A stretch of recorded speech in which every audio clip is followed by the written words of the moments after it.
आज मैं आपके सामने एक बहुत ही सामान्य बीमारी के बारे में चर्चा करना चाहता हूँ। लेकिन एक तरह से कहें तो यह सिर्फ़ एक सामान्य बीमारी नहीं है, यह एक जटिल बीमारी है। हालाँकि मैं इसे बीमारी भी नहीं कहूँगा। यह एक बीमारी की अभिव्यक्ति है, या आप कह सकते हैं कि यह एक बीमारी का लक्षण है। वह क्या है? बुखार, जन्म के बाद से। आज तक आपकी उम्र चाहे जो भी हो, जीवन में किसी न किसी समय आपको बुखार नहीं हुआ, ये बात आप नहीं कह सकते। जीवन में शायद कई बार आपको बुखार हुआ होगा और बुखार ठीक भी हुआ होगा। लेकिन एक बात कह सकता हूँ, बुखार, इसे मैंने पहली बार सामान्य बीमारी कहा। फिर भी कह रहा हूँ कि यह जटिल बीमारी है। आपका सवाल हो सकता है, एक सामान्य बीमारी, फिर जटिल बीमारी कैसे हो सकती है? प्रश्न यह है, एक बुखार आपको आया और चला गया। बुखार आने के बाद आप और आपके रिश्तेदार सभी व्यस्त हो गए। जिस लड़के को बुखार हो गया है, क्या किया जा सकता है? डॉक्टर को बुलाना पड़ेगा, इलाज कराना होगा, लेकिन मैं यह नहीं कहूँगा। इस 3 से 4 दिन के बुखार को लेकर इतना घबराने की कोई ज़रूरत नहीं है, क्योंकि यह बुखार सामान्य वायरल फीवर हो सकता है, जो बिना किसी इलाज के, बिना चिकित्सा के ठीक हो सकता है। इसके लिए बस आपको थोड़ा धैर्य रखना होगा, थोड़ा धैर्य रखना होगा।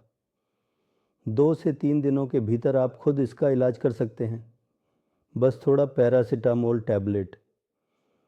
और अगर इसके साथ सर्दी खांसी है, तो थोड़ा एंटीहिस्टामिन दवा देने से देखेंगे कि 2-3 दिनों में बुखार अपने आप ठीक हो गया है। जैसे उदाहरण के लिए मैं कह सकता हूँ, जून के महीने से लेकर जुलाई के महीने तक। इस जून-जुलाई महीने में इस बुखार का प्रकोप अधिक होता है, जिसे हम आमतौर पर इन्फ्लुएंजा या वायरल फीवर कहते हैं। तो इसके लिए इतना परेशान होने की ज़रूरत नहीं है। इस मामले में मैं कहूँगा कि बुखार एक साधारण चीज़ है। लेकिन अगर देखा गया कि 3-4 दिनों में भी बुखार ठीक नहीं हो रहा है, तब शायद आपको डॉक्टर की सलाह लेनी पड़ सकती है। लेकिन अगर देखा गया कि नहीं, सामान्य डॉक्टर की सलाह लेने के बाद भी बुखार ठीक नहीं हो रहा है, यहाँ तक कि बुखार लगातार बढ़ता जा रहा है, और यह बुखार अगर देखा गया कि शायद तो 3 सप्ताह से अधिक समय तक बना हुआ है, तब यह बुखार सामान्य बुखार नहीं रह गया। तब इस बुखार को लेकर हमें विभिन्न विचार करने होंगे। अर्थात अब मुझे देखना होगा कि बुखार का सही कारण क्या है। इसलिए मैं सबसे पहले कह रहा हूँ कि यह खुद एक बीमारी नहीं है, बल्कि किसी अन्य बीमारी का लक्षण हो सकता है। तब हमें देखना होगा कि बुखार का कारण क्या है, मुझे पता लगाना होगा। तो अगर बुखार एक्स है, तो इसे 38.3 डिग्री सेल्सियस या उससे अधिक कहें। हाँ, और यदि यह बुखार 3 सप्ताह से अधिक समय तक रहे, तब हमारे डॉक्टरों को थोड़ा सोचना पड़ेगा कि इस बुखार का कारण कैसे पता लगाया जाए। तब हम कहते हैं कि हाँ, बुखार एक खतरनाक बीमारी है, क्योंकि अब मुझे इसका कारण पता लगाना है। इस कारण की खोज करते समय 2 अमेरिकी हैरान रह गए। इस बुखार का तब नाम दिया, यूं, अर्थात वही रिक्शा और दूसरा व्यक्ति। शारीरिक क्षमता को मजबूत करें, मूल उत्पत्ति अर्थात पानी की उत्पत्ति हम खोज नहीं पाए। तो यहाँ ध्यान रखना होगा, यह जो 3 सप्ताह का बुखार है, इन 3 सप्ताहों में कम से कम 7 दिन वह अस्पताल में था। एवं विभिन्न पुरिकनिल के करह से इंतु जोरार करो खुदे पावा जानी। इसीलिए रिक्शा अन्य मूल या क्यों कहें, या अब किताबों में लिखा है यह पीओ अर्थात बुखार और दूसरा व्यक्ति। हम दूसरे के साथ चर्चा कर रहे हैं, वे कह रहे हैं 312, अन्य व्यक्ति वही हैं। लेकिन अब सवाल यह है कि फिर बुखार का कारण नहीं मिल रहा है, तो बुखार असल में कहाँ से आ रहा है? हाँ, अब हमारे पास विवरण है। सोचना होगा कि क्या, किस कारण से एक साथ व्यक्ति को बुखार हो सकता है। इस मामले में रोगी था, हम डॉक्टर अधिक गंभीर हो जाते हैं, एक संगत चुनौती के रूप में स्वीकार करते हैं कि हाँ, 2 महीने से चल रहा है, छोड़ नहीं रहा है, 1 महीने से चल रहा है, छोड़ नहीं रहा है, तो कारण तो मुझे जवाबदेही करनी होगी कि बुखार कहाँ से आ रहा है। हम विधिवत खोजने लगते हैं बुखार के कारण, कि बुखार के कारण क्या हो सकते हैं। इस मामले में अगर मैं कहूँ, बुखार के कारणों में सबसे पहले हमारे सामने आता है वह है संक्रमण। शरीर में कहीं कोई संक्रमण आता है जिससे बुखार आ सकता है। यह संक्रमण कहने से ही सब खत्म नहीं हो जाएगा, क्योंकि संक्रमण बैक्टीरियल हो सकता है, वायरल हो सकता है, क्योंकि प्रोटोजोअल हो सकता है। तो एक संक्रमण के अंदर हमारे 3 शीर्षक आते हैं, वे हैं बैक्टीरियल, वायरल, प्रोटोजोअल। अब अगर हम बैक्टीरियल के बारे में सोचें तो सबसे पहले हमारे देश में आता है typhoid, tuberculosis, pneumonia, urinary tract infection, tonsillitis, pharyngitis. ये सब बैक्टीरिया के अंतर्गत आते हैं। और अगर कहें कि नहीं बैक्टीरिया नहीं मिला, बहुत सारे परीक्षण किए गए, कोई बैक्टीरिया नहीं मिला, तब हम वायरस को खोजेंगे। वायरस के अंतर्गत हम सबसे पहले आ सकते हैं वायरल हेपेटाइटिस। जब रोगी पीलिया के साथ आते हैं तो पीलिया के कारण भी बुखार हो सकता है।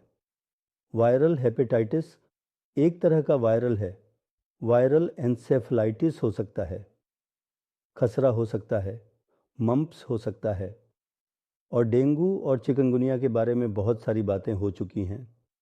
इसके बारे में मैं और विस्तार में नहीं जाऊंगा, ये भी वायरल बीमारियां हैं। तो अब अगर देखा जाए कि नहीं, वायरस भी नहीं मिला, तब मैं कहाँ जाऊंगा? तब हम प्रोटोजोल के अंतर्गत आते हैं। प्रोटोजोल बीमारियां जो हैं, प्रोटोजोल बीमारियों में हमारे देश में आम जो हैं वे हैं मलेरिया और कालाजार, अमीबिक हेपेटाइटिस, ये प्रोटोजोल बीमारियां हैं।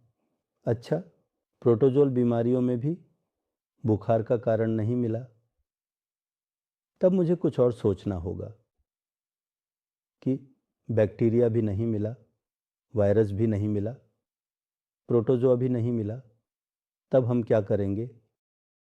तब हम एक और दिशा में सोचते हैं, कनेक्टिव टिश्यू डिसऑर्डर। यहाँ संक्रमण नहीं है, यह संक्रमण नहीं है, लेकिन यहाँ एक इन्फ्लेमेटरी प्रक्रिया है, कनेक्टिव टिश्यू डिसऑर्डर। इस स्थिति में यदि रोगी आता है और कहता है कि मुझे बुखार है, बुखार के साथ ही हाथ में दर्द, पैर में दर्द, या यह जोड़ सूज गया है, तब हमारा ध्यान इस ओर जाएगा कि यह संक्रमण नहीं है, यह एक इन्फ्लेमेटरी बीमारी हो सकती है। और जब भी हम इन्फ्लेमेटरी बीमारी के बारे में सोचते हैं, तब हम सामान्य जो चीज़ें ध्यान में रखते हैं वे हैं rheumatic fever, rheumatoid arthritis, systemic lupus erythematosus, या जिसे SLI कहा जाता है, पॉली आर्थराइटिस नोडोसा, स्क्लेरोडर्मा। इन बीमारियों को हमें ध्यान में लाना होगा। तब हम इस दिशा में परीक्षण करते रहते हैं। उस परीक्षण में यदि यह दिखता है कि नहीं, मुझे कोई सुराग नहीं मिला, उसका कनेक्टिव टिश्यू डिसऑर्डर, उस प्रकार की जटिल कोई स्थिति नहीं हुई, तब हम बुखार के बारे में क्या सोचेंगे? बुखार के और क्या कारण हो सकते हैं? व्यक्ति का बुखार नहीं उतर रहा है, इसके बाद हम सबसे समस्यात्मक चीज की ओर जाएंगे, बुखार का कारण खोजने के लिए। वह है घातक कैंसर। कैंसर में बुखार हो सकता है, वह कैंसर शरीर के किसी भी हिस्से में हो सकता है।